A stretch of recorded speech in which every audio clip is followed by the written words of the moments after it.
All right, ladies and gentlemen, welcome again to McAfee Center Stage webinar series. My name is Justin Burgess and I'll be your facilitator. Our presenter today is Jeremy Stanley. Jeremy is a member of the Enabling Technologies Advanced Support team who has been working with technical support for McAfee for over 12 years, specializing in supporting EPO, the McAfee agent. He has extensive knowledge of SQL and the EPO database. Ladies and gentlemen, here's Jeremy. Thanks, Justin. Okay, so in this webinar, we are going to be covering the primary purpose of this webinar is to highlight advantages of upgrading directly to ePO 5.10. If you are still on ePO 5.3x, that is going end of life here in just a few months, and we would encourage you to bypass ePO 5.9 and go directly to 5.10. We're going to highlight a whole series of advantages of doing that. We're going to cover the pre-installation auditor integration into the ePO 5.10 installer. We're going to cover the big int migration issue and what the problems were with that and how we've improved that experience in ePO 5.10. We'll have a demo on that, and then we're going to spend quite a bit of time overviewing our new update strategy for ePO 5.10, which should allow you to keep up to date with the most current updates much more quickly than you could in previous releases. And finally, we're going to briefly cover some of the new features that are present in ePO 5.10. First, I'm going to cover briefly the McAfee landing pages. These are web pages on the McAfee.com website that can serve as a landing page for support for our various products. We have landing pages for EPO. We also have them for the McAfee agent, ENS, and a few other products. If you go to that little QR code down there at the bottom, you can take a photo of that with your camera, and that'll take you directly to the landing page, and there's a link there as well. On the right there, I give an example of what the landing pages look like. So we have sections for installation and upgrade, configuration, common tasks, some SQL information, and just some generalized troubleshooting. So particularly, we would encourage anyone to take a look, but particularly if you're new to McAfee and maybe don't have a lot of experience trying to say install or upgrade EPO, that will guide you to the all of the relevant information that you need in order to be successful with that task. Some of the key advantages of bypassing ePO 5.9.1 or 5.9, we have now integrated pre-installation auditor into the installer. So if you're not familiar with pre-installation auditor, we will demonstrate that in a little more detail. But pre-installation auditor is basically just a tool that you can use that will run on your EPO server, and you tell it what version of EPO you want to upgrade to, and it will run a bunch of checks and flag things that could cause your upgrade to fail. Another key benefit is we will be periodically reposting the installation package of ePO 5.10 to include in updated versions of the PIA tool. So as we identify either issues with the tool itself or as we determine that there's new checks that need to be added or modified, we will make those changes, incorporated into the install, and then repost it. We also have improved our big int migration time, and I'm going to cover that in detail in a later slide. We have re-architected our threat events database in order to make querying for threat events much faster than it was in previous versions of EPO. And one of the key benefits is more frequent GA releases of fixes. So for ePO 5.10, we're going to release fixes to the world at a much more frequent cadence than we did in previous releases. Okay, so the pre-installation auditor integration on the right there, you can see a picture of the pre-installation auditor tool. You can see that it has various checks that it runs, including how much hard drive space you have, how long we anticipate the upgrade is going to take, things like that. Every release of EPO is going to have modifications here for the pre-installation auditor tool. So the tool is tailored so that it gives you the right information for the specific version of EPO that you're upgrading to. Not every check necessarily makes sense for every version of EPO. So the list of checks and what their outcomes are might differ when you're upgrading to ePO 5.9.1 versus when you're upgrading to ePO 5.10. And as I'd mentioned, one of the key benefits here is before you had to manually download the pre-installation auditor tool and run it against your EPO server and then launch your installer. And a lot of customers just simply weren't aware that the tool existed or how useful it could be. And so they were not doing that, and many times encountering problems that we had already fixed or that would have been flagged in the pre-installation auditor tool. So to avoid that, the ePO 5.10 installer now runs the tool for you. So everyone will have that tool and that information put in front of them before they proceed with the upgrade. So the big int migration. So first, it helps to kind of give you some background information for those of you who may not be aware of this issue. All thread events in EPO are stored in the EPO events MT table. Now in SQL, a table has a primary key that governs. It's usually a unique key that for each row inside of that table. The primary key on the EPO events MT table was defined as an integer. An integer in SQL is limited to roughly 2.14 billion rows. So that means in an EPO 5.3 or earlier database, you could hold at most 2.14 billion thread events in your database. Now, because the auto ID is always incremented by 1, it doesn't automatically reset at an older auto ID on its own. This means if once you've inserted 2.14 billion events in a 5.3x database, even if you've deleted the old events and they're no longer in the database, you will run out of space. You will no longer be able to insert events. So what we've done to address that in EPO 5.9 is we've changed that value to a big int. Now, a big int can hold, I don't know the exact numbers, but trillions of events. You could literally insert millions of events a day, and in 20 years from now, you still wouldn't run out of space in a big int. But because databases often contain sometimes millions of these events in the thread events table, it can take a very long time to migrate. Every single row in that table that was using an integer has to be migrated to the new schema for the table where it uses a big int. And in EPO 5.9, that all occurs during the upgrade. And the result was, in some cases, upgrades could take 12 or even in some rare cases more than 24 hours to complete. So what we've done in ePO 5.10 is we now allow the upgrade to complete even though all of the events have not been migrated. And in the background, there's a task that migrates the events for you. Now, there is one small downside to this, and that is if you run reports against your thread events immediately after you complete the upgrade, those reports may not necessarily return all of your events until the migration process completes. However, usually the migration process will complete within 12 to 24 hours in most cases, or much less in smaller databases. So it's just a short-lived downside. The upside, though, is huge because now your update has completed much faster and you're back to business. Using EPO, you don't have to schedule excessively long maintenance windows to allow the EPO upgrade to complete. And as I had mentioned before, we also have put the thread events off into its own database. So in EPO 5.10, there are now 2 databases. There's the primary database that holds all of your policies and files and things like that. And then there is also another database that just holds the thread events. The way we have that database structured, this allows, particularly in really large environments, your DBA can then take this database and spin it off onto its own drives and allow you to really query events much faster than you could in previous versions of EPO. Okay, so this slide shows some testing that we did with customer databases. So we had several customers who gave us, or were kind enough to give us their database so that we could do some test upgrades. And you can see we have the version they were upgrading from and the version and what the amount of time it took to upgrade to EPO 5.9 versus EPO 5.10. So in the case of customer F down there at the bottom, one extreme example, when we tested their upgrade, it took 12 hours and 1 minute to upgrade from EPO 5.32 to EPO 5.9, whereas the upgrade to EPO 5.10 completed in 1 hour and 7 minutes. So if you can imagine, if you've ever done an EPO upgrade, if the upgrade takes 10, 12 hours to complete, and then what if maybe somewhere in there the upgrade fails and you have to go back and try again? It could literally take you multiple days to successfully get that server upgraded to EPO 5.9. Whereas even if you had multiple failures trying to upgrade to 5.10, hopefully that would not occur, but if you did, you could still try and troubleshoot the issue and resolve it many times over before a successful upgrade to 5.9 would even complete. So now I'm going to give a brief demonstration of the PIA integration. So I'm just going to switch over to a RDP session. One moment.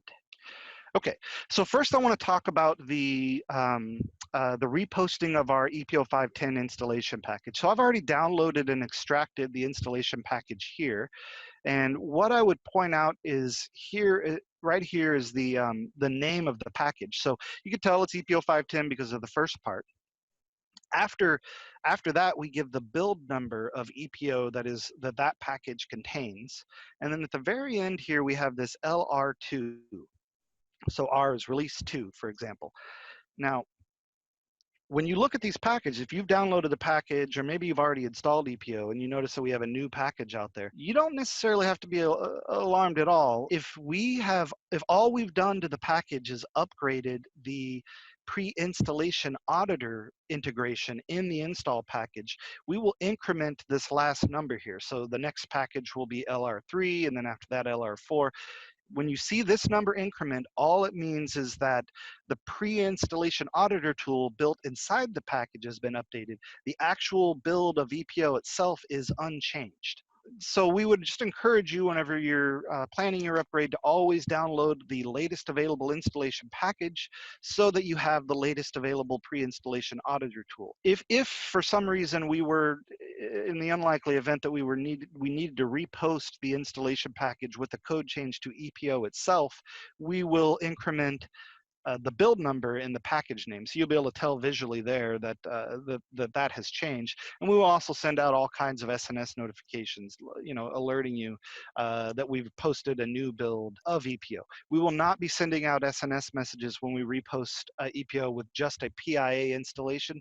We feel like that would be confusing because if you've already upgraded to 5.10, there is no action for you to take here. Okay, so I've already launched the installer here just to save some time. So we're going to just step through this. So here you have to supply your username and password for SQL.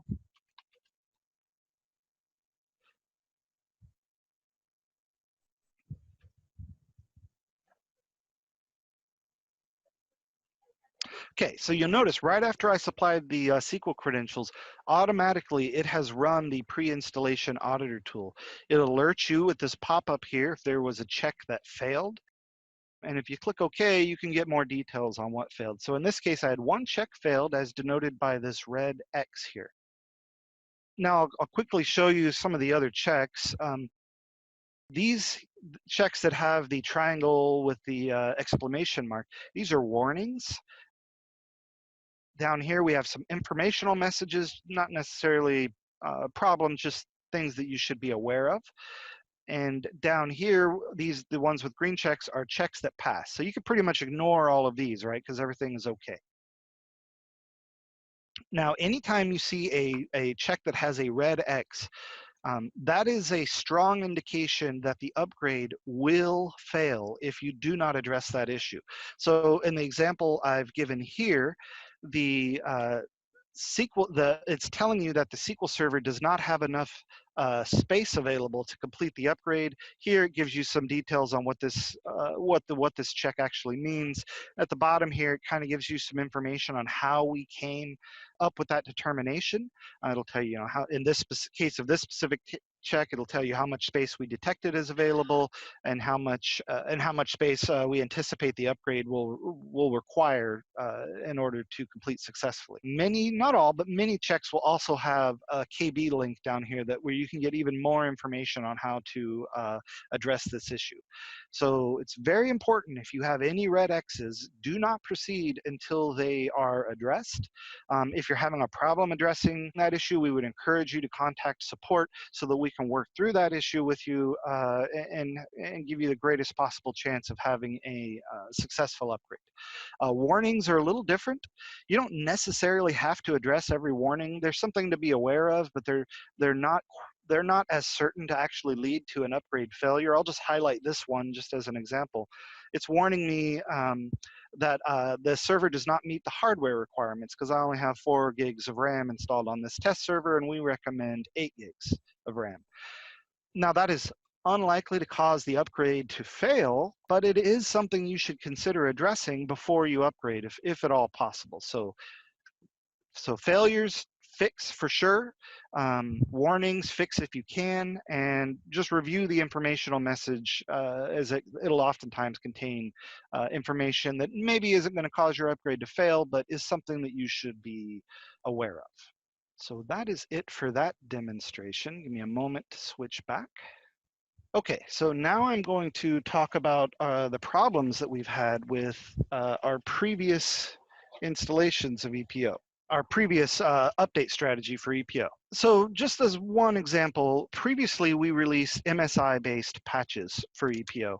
And that's still, by the way, how we're going to release our primary installer for ePO. So if you're doing a major version upgrade, such as going from ePO 5.3 to 5.10, that will still be an MSI-based installer. But MSI-based upgrades on ePO are frequently failure-prone, right? And that's why we have the PIA tool to help kind of spot these issues that can lead the upgrade to fail. And they're also released infrequently. So as an example, ePO 5.91 has been out for, I think, about a year now, and that is the last patch that we have released for the 5.9 series. Well, what that means is all of the issues that we have discovered with ePO 5.9, you don't have a way to easily get those issues. You have to first encounter the problem and then contact support, and then maybe we'll give you a non-generally available hotfix in order to address that issue. We do more frequently than we release patches, we do release hot fixes, do a generally available or RTW release for hot fixes for ePO, but hot fixes are in themselves problematic because they only address very specific issues. Quite often they're addressing vulnerabilities, although we do occasionally release hot fixes for non-vulnerability issues as well. Hotfixes are only released for the most recent patch of ePO. So if let's suppose that you're on ePO 5.90 and we discover a vulnerability in 5.9, we're going to release a hotfix for ePO 5.91, but not for 5.90. So now you have to go to get that to resolve that vulnerability. You now have to upgrade to 5.91, doing all of the steps that are required to make that happen, and then apply the hotfixes. Another issue with our hotfix strategy, or our previous hotfix strategy, is it was oftentimes difficult to determine which hotfixes are currently applied on the system. So I don't know the exact number, but we've released like 7 or 8 hotfixes for ePO 5.91, somewhere in that neighborhood. You do not actually need to apply all of those hotfixes. I'll give you one common example. Periodically, we have Java integrated with ePO, and periodically there are vulnerabilities announced with Java itself that impact ePO. So we have to then release a hotfix that increments the version of Java that ships with ePO to the newer versions to plug that vulnerability. Well, these are fairly frequent, so we have released a hotfix to increment Java to one version, and then a few months later, we released a different hotfix that increments Java to the newer version. You do not need to apply the earlier hotfix, right? There's no need for that, but it's not really easy for you to tell which hotfixes you need to apply and if there's any particular order. And that is because, the hotfixes are not cumulative, they're one-off issues, and so trying to figure all of that out is really a challenge. And so what we've done in ePO 5.10 is we've come up with some ways to overcome those challenges and make this much easier for you. So we are no longer going to release MSI-based patches for 5.10. Just as one example, instead what we've done is we've created a homegrown tool, we call it the ePO Updater tool, that can be used to update ePO. So this tool, these will be cumulative updates that will contain all of the fixes that the previous update had plus the newer ones, and they will be released much more frequently. Now, I can't give you an exact cadence, like we don't have it set in stone that we will release an update like once a month or once every other month. But let me talk briefly about the overall update strategy for McAfee and then how ePO ties into that. So McAfee as a company, and this is not just for ePO, this is for all of our products, has decided to introduce the concept of a Patch Tuesday, right? So the vast majority of our software releases will be occurring on the second Tuesday of the month, much like Microsoft releases their updates. Now, that's not to say that we'll never have an out-of-band release. There might be a situation that arises where we have to release something before the second Tuesday of the month, but for the most part, all of our planned, regularly scheduled releases will occur on that time. And that will be the same with EPO. We will be releasing our cumulative updates when we have them available on the second Tuesday of the month. So we just had one for ePO 5.10 Update 2 was released on the second Tuesday in December. That was December 11th, 2018. We did not have one yesterday, which was the second Tuesday in January. We may have one in February or March. I don't have an actual set in stone release date for ePO 5.10 Update 3, but that will be occurring within the next few months at any rate. And so already you can see that's only a few months between when Update 1 released and Update 2.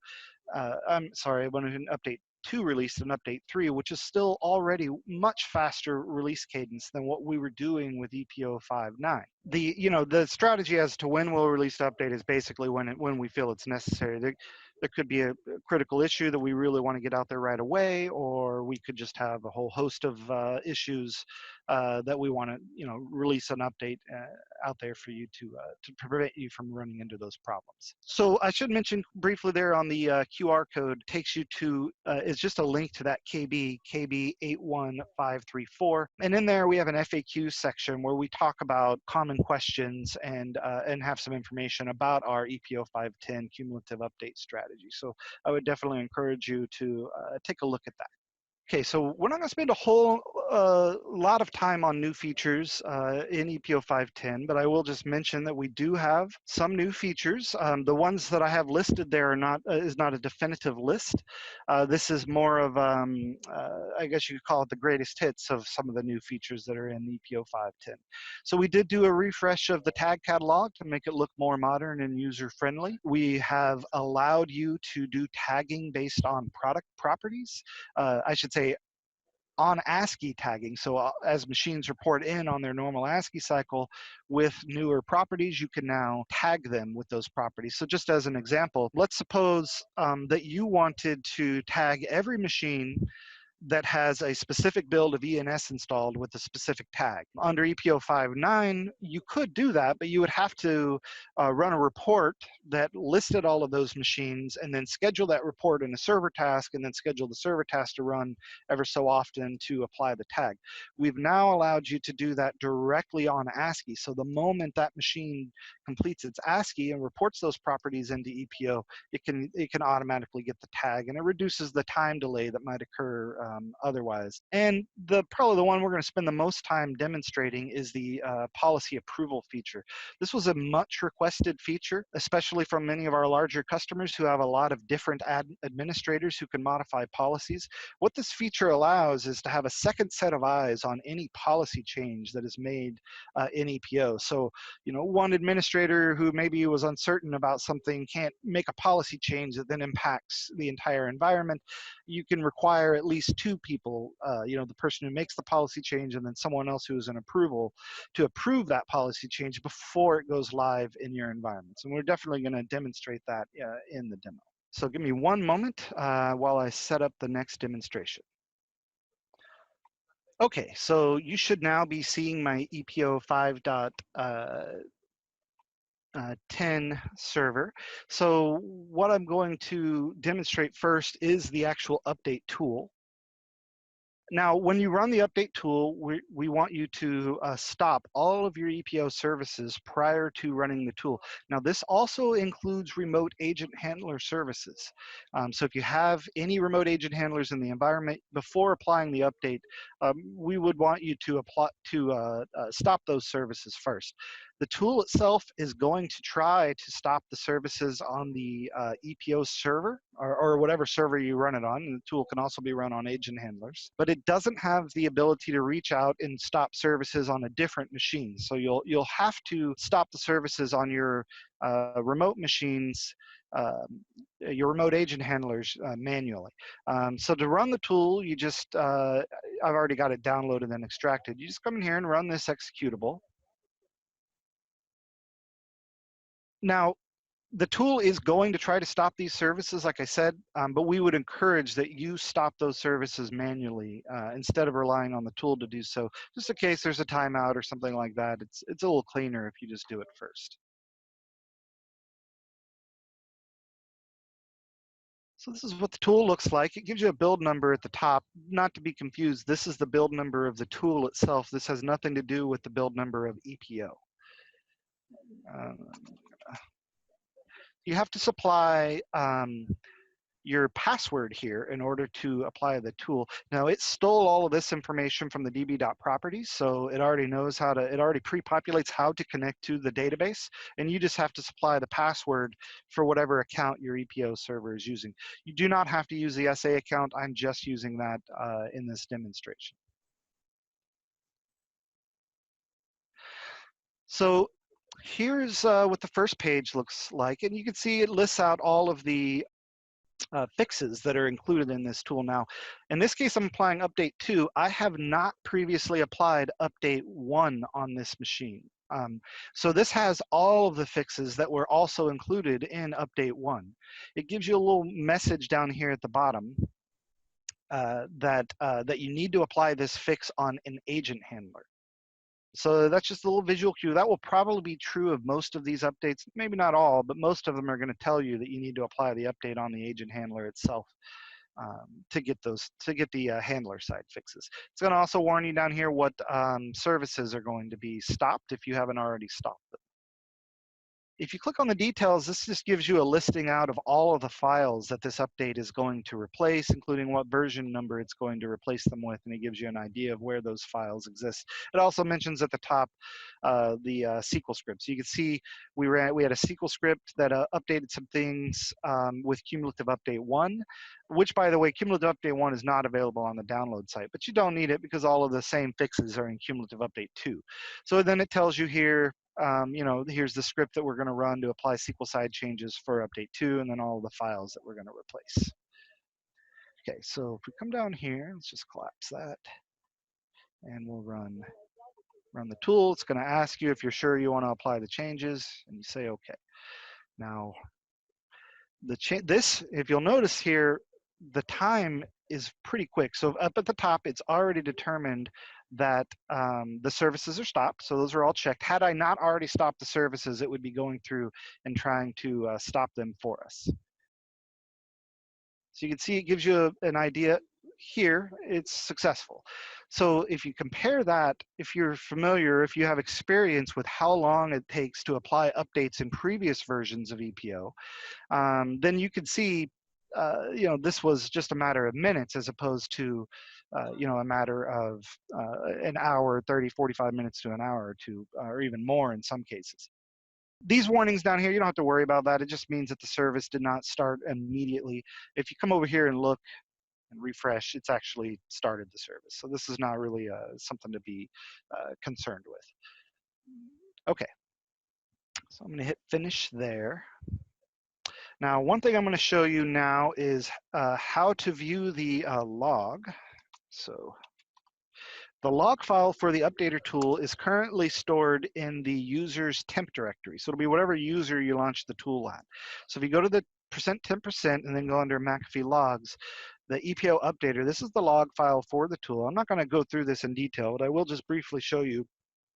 First of all, if you notice, these timestamps are from the other day. So the tool, this is actually a previous running of the update tool. Every time you run the tool, it just appends to the same log, assuming you're running it under the same user account. So this is from a previous run of the tool. And if I come down here at the bottom, you can see the current run from the update that I just ran.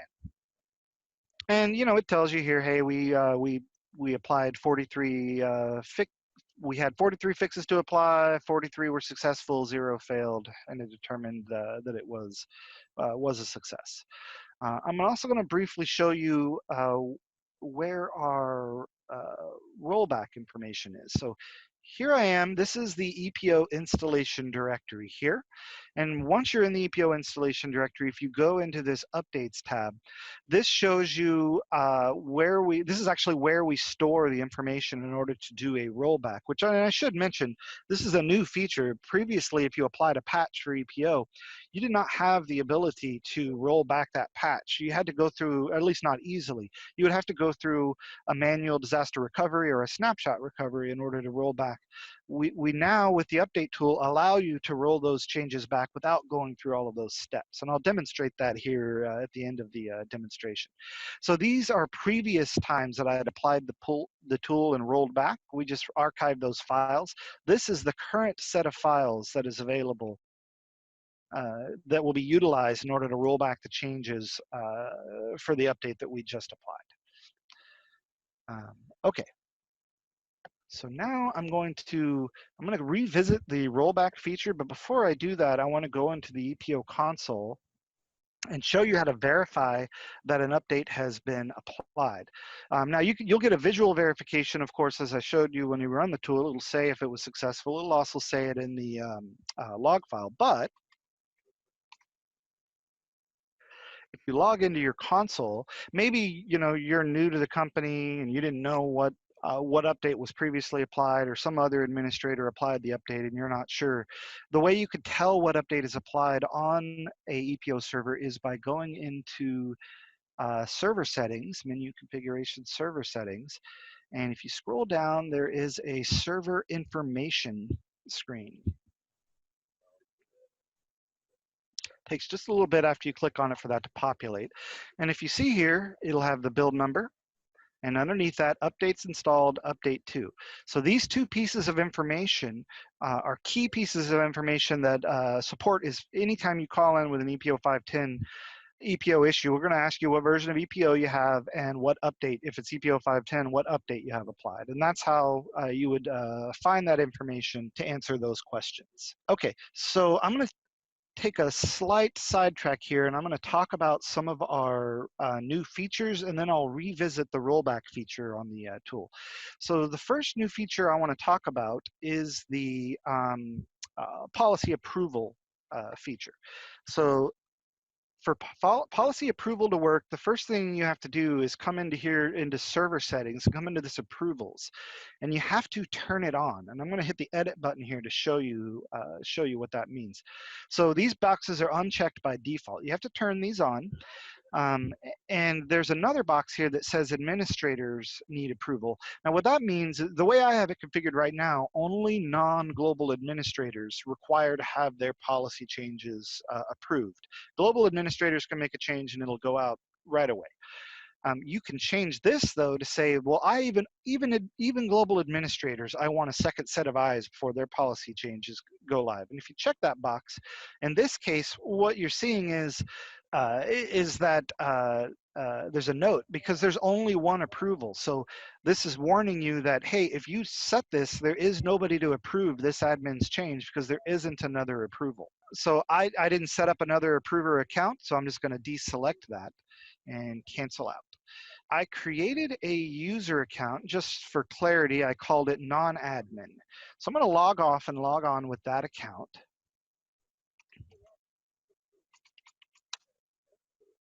And I'm going to come and make a policy change. So I go over here to the policy catalog. And I go to McAfee Agent General.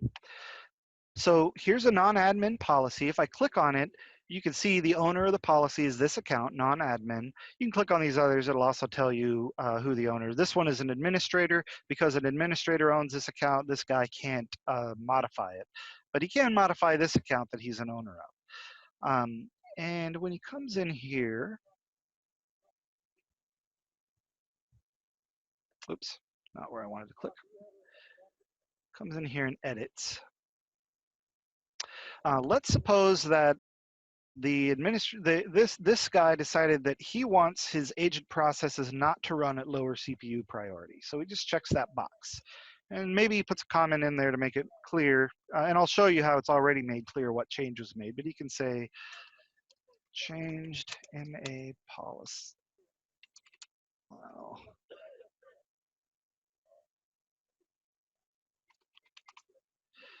All right, so then you can just submit that for review. And one thing you'll notice is now this before had an edit button. Now it's a view button. He submitted this for review, so he can't do anything with this policy until the policy has been approved. So I'm going to go ahead and log off and log on with my admin account. Okay, so I'll call your attention here to the upper right where we've introduced, this is a concept that was introduced in Windows 10, and we've just kind of, keep the same kind of look and feel as the modern operating system. We've added this little notification or bell icon to alert the user that, hey, there's some information you might want to take a look at. And what it's alerting for in this case is that there is a policy that's waiting for approval. Now, you don't have to get to it from that page. This is actually located right here in the policy catalog. So when you log into the policy catalog, you can see here there's a pending approval page, and you can see that there is this policy named non-admin policy that is set for approval, and it's a McAfee agent general policy. Over here, you can see this is just telling you what was changed, right? It says in the section general of the McAfee agent general policy, the setting reduce process priority changed from no to yes. Now, sometimes there might have been quite a few changes to the policy, and so you might want to see a little side-by-side comparison, and that's what this is for. You could use this button, and it's going to tell you here, here's what the current version of the policy says, here's what the proposed change says. Now, in this case, it might be hard to spot the difference because there are a whole lot of different policies, but only one thing changed. You can hit this button and it will highlight exactly what has been changed. So you can see here, hey, we changed reduce process priority from a value of no to yes. So let's say the administrator has, he's reviewed these changes and he likes it and he approves. So he can reject it if he likes, and then the policy changes won't take effect. Or you can just hit approve, put in a little note saying, admin approves policy change, and then just hit approve. You don't have to type a note, but you can. It can help you track the history of the policy. So now the policy is live, and if you come down here, look at the general, I'll show you one more thing. You can click on the policy and you can see the history, and this kind of shows you all the various notes that people have put in, when the changes were made, and what changes were made. Okay, let's see, how are we doing on time? All right.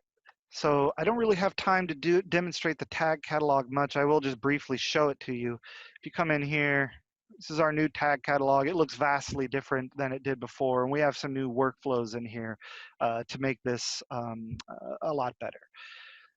So I'm going to go ahead and close this, and I'm going to hand it off to Justin.